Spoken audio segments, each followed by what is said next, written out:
പേരൻസോ house ഹെൽപ്പോ ഒന്നുമില്ലാതെ വീട്ടിലെ അത്രയും ജോലികളും ഒരു കൊച്ചിനെ നോക്കുക, ഇതൊന്നും പോരാഞ്ഞിട്ടൊരു ഫുൾ ടൈം ജോലിയും കൂടെ ചെയ്തുകൊണ്ടിരുന്ന ഒരാളാണ് ഞാൻ.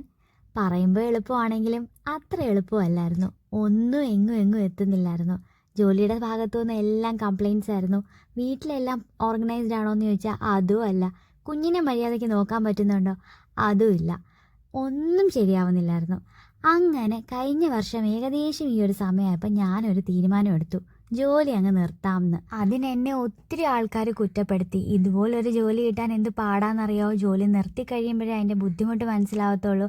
ഇത്രയും നാൾ നീ നോക്കിയില്ലേ, ഇനി ഒരു 2 വർഷം കൂടെ കഴിഞ്ഞാൽ കുഞ്ഞ് സ്കൂളിലൊക്കെ പോകത്തില്ലേ, എല്ലാം ഓക്കെ ആവുമല്ലോ, അങ്ങനെ പലതും. പക്ഷെ പറ്റുന്നില്ലായിരുന്നു.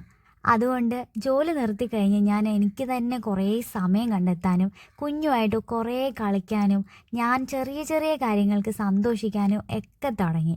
അങ്ങനെയാണ് ഞാൻ ഈ കണ്ടൻറ് ക്രിയേഷനിലോട്ടും വന്നതേ. അതെല്ലാം കഴിഞ്ഞ് ഒരു 2-3 മാസം മുമ്പ് എനിക്ക് ഇങ്ങോട്ടൊരു കോൾ വരികയാണ്. നിനക്ക് തോന്നുന്ന സമയത്ത് നിനക്ക് ഇഷ്ടമുള്ള പോലെ നീ ഫ്രീലാൻസ് ആയിട്ട് വർക്ക് ചെയ്താൽ മതി, താല്പര്യമുണ്ടോയെന്ന്. ആഹാ, അടിച്ചു മോനെ ലോട്ടറി എന്ന അവസ്ഥ. അപ്പോൾ ജോലിയും ഉണ്ട്, വീട്ടിലെ കാര്യങ്ങളും ചെയ്യാൻ സമയം കിട്ടുന്നുണ്ട്, കുഞ്ഞുമായിട്ട് കളിക്കാനും സമയം കിട്ടുന്നുണ്ട്. ചില സമയത്ത് ചില തീരുമാനങ്ങൾ നമ്മൾ എടുക്കേണ്ടത് തന്നെയാണ്. നമ്മളെ കൈപിടിച്ചുയർത്താൻ നമുക്ക് മാത്രമേ കഴിയുള്ളൂ.